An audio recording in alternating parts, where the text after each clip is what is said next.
I certainly wouldn't have been able to do Fiyero if I hadn't had musical theatre experience.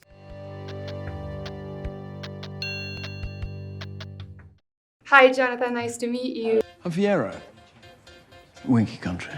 What's Hello, Andy. It's a pleasure talking to you. Thank you for your time. Oh my gosh, thank you. This is a great movie. Congrats on that. And I wanted to start by asking, you have a background on theater, right? Yes. So, and this is a musical, and everybody on this cast seems to be somehow connected to it.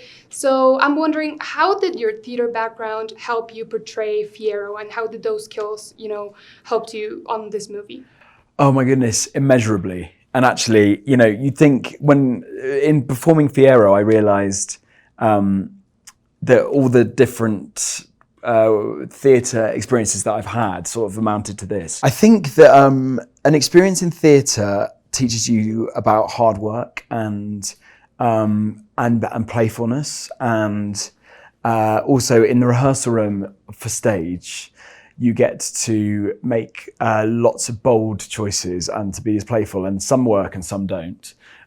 So it teaches you to be bold, I think. I certainly wouldn't have been able to do Fiyero if I hadn't had musical theatre experience. Speaking about Fiyero, I think he appears to be perfect or wants to be perfect. So why do you think he is like that? Excuse me.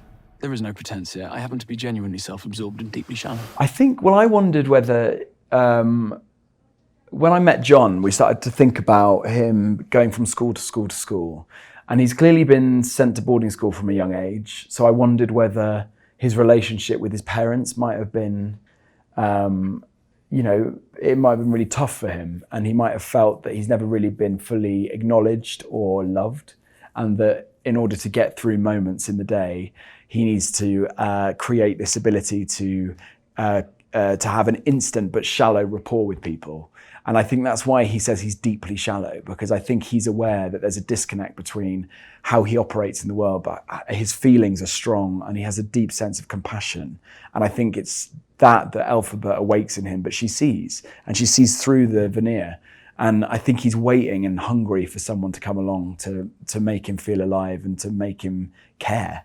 And so I think that was the thing that me and John talked about, and that, obviously Dancing Through Life is a really fantastic and brilliant number, but to be able to pepper it with those sort of moments of humanity, and especially in the Lion Cub scene, made it a really dreamy part to play, actually.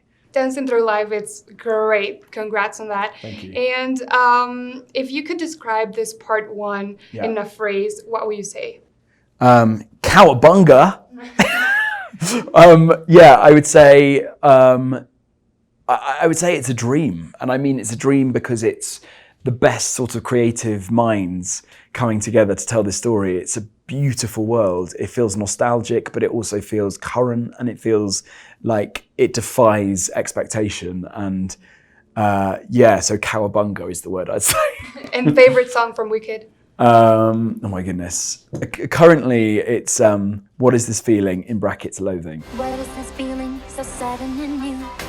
That is great. But I think The Wizard and I. That is as great. well. One of my favorites too. You ready? The wizard and I. You ready? Okay, good. What's would you say that's yours? I would say that's my favorite. Great. We want to meet the wizard.